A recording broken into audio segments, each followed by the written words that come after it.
Good morning. Welcome to Ramblings with Joe. Let's go a little bit deep on politics this morning.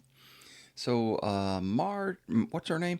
Marjorie Taylor Greene has offered to go to the floor of the House and read the list of clients from Jeffrey Epstein under the condition that the victims provide the list. So, for her to get this done, there's a few steps that she has to do. Number one, she has to receive the list from the victims. And everybody's saying the best way for her to do this is to receive it privately, out of the public eye, because if the list escapes, she becomes culpable for defamation. So, then she has to gain access to the floor of the House of Representatives. That can be done in a couple ways, but the best way for that is it's called a 1-minute speech, and that has to be obtained for a specific reason. So she would have to get a motion to have this topic discussed, and then she would have to enter the House chamber during an open session, read the names on the statement entered into the record for permanence, and that would grant her immunity from civil or criminal liability, because there's some kind of statute that gives representatives immunity from civil lawsuits and criminal. So there's that. I would encourage the victims, if someone out there could encourage the victims to give these names to Marjorie Taylor Greene, let's get that done. Let's put that out there. I went down a fairly deep rabbit hole yesterday.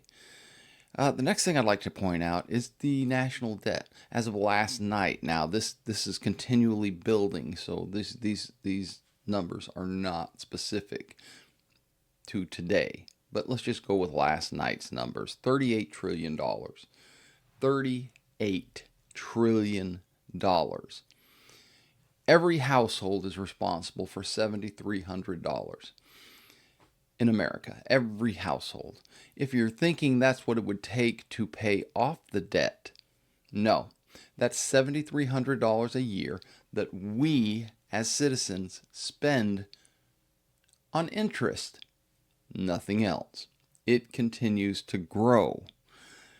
For the debt to be paid off completely, that would cost around $287,000 per household. Just a minute, let me check my pockets. Yeah, I ain't got it. So this is hugely out of control. This is so out of control that it should be the number one topic of every meeting of the Congress, both Senate and the House of Representatives, and the president should be raising hell about it. It is the third largest line item on the budget. Just the interest is the third largest line item on the budget.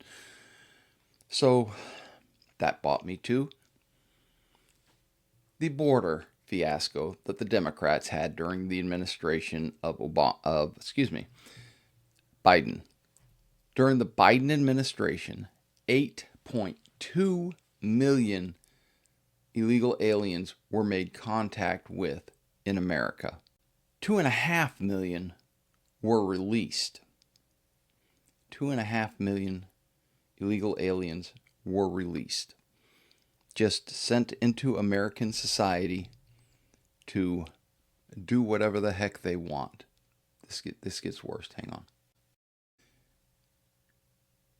Trump has deported about 527,000 illegal aliens. I know, undocumented workers. No, illegal aliens. They're here illegally and they are alien to the country. I don't care what the mayor of Chicago says. That's the proper terminology. That is the proper legal term for someone who is here against the law. 1.6 million illegal aliens have left since January, since the president was inaugurated, of their own volition. They just left. They realized where this is going and they said, yeah, we're out of here. 1.6 million. Seems like maybe President Trump's catching up, right? Well, there's a problem with that. There's this thing called a got away. Somehow they've changed got away into one word and added an S to make it plural. So now that's gotaways.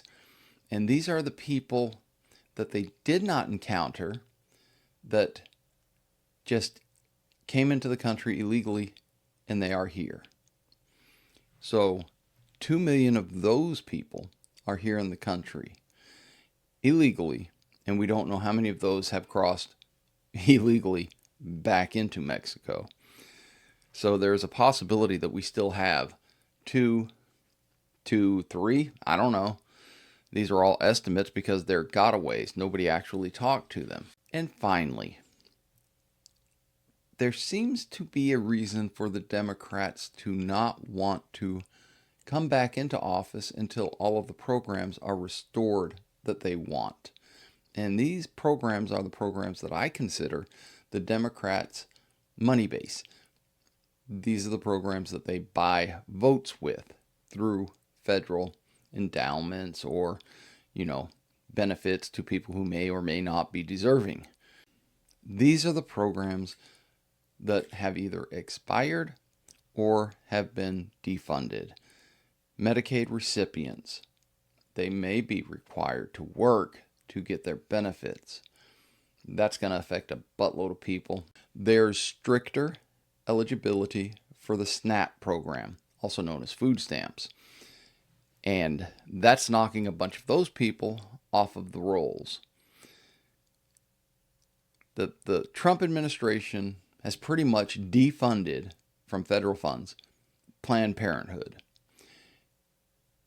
These just an example, these three are very near and dear to the heart of the Democrats because they mean lots of votes. Why in the world would the Democrats want the government reopened? For that matter, why would the Republicans want the government reopened? Now, I will tell you this. The Democrats have now voted 14 times to keep the government closed.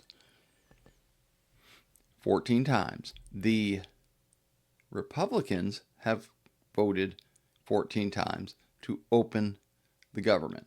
Some of you are out there right now, I don't know which one of you two, maybe 3 now, are out there saying, wait a minute, there's a couple on either side that are voting. Okay, we're talking about the majority here. I hope that you government employees who are furloughed are out finding other jobs and becoming a useful part of society and the economy. Do something like create a delicious cup of coffee. These 3 things, actually 4 things, the threat that the Epstein client list will be read on the floor of the House, debt in dollars looming over every American's head, illegal alien mess that we have right now, and the programs that the Democrats want to refinance. Seems like a lot of good reasons not to have the government open. Seems like, what's the point of them coming back? There's some things got to change in this country. We got to get back to basics. $38 trillion. That's the one that sticks out the most to me this morning. $38 trillion. $287,000 per household.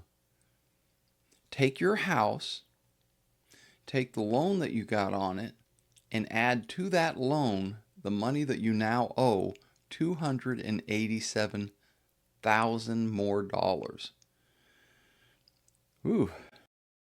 Had to blow off a little steam this morning. Didn't sleep as well as I wanted to last night. Turns out I forgot to take a little something called magnesium, and evidently that really helps me sleep. It's Thursday, and on Thursday we drink coffee because it's Thirsty Thursday. I thought those facts should be put out there today on this great Thursday. I don't want these things to be put on the back burner for too long. These are things that are important to America, important to Americans. These are the things that we should be concerned about beyond the government shutdown, which is just a financial playground that they're using for leverage. But let's not forget, the Democrats vote to keep the government closed. The Republicans are voting to keep it open. The Libertarians, we're just sitting back here looking at the world going, my God, y'all are spending money you don't got. I hope you all have a thunderous, thrilling Thursday. I hope you go out and just kick it right square in the teeth. Take the day down and make it your own. I hope you find peace, love, and dream. Until next time, lahitraut.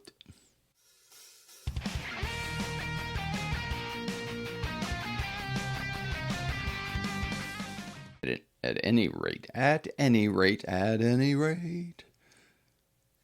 it is Wednesday. That's not right. That's wrong.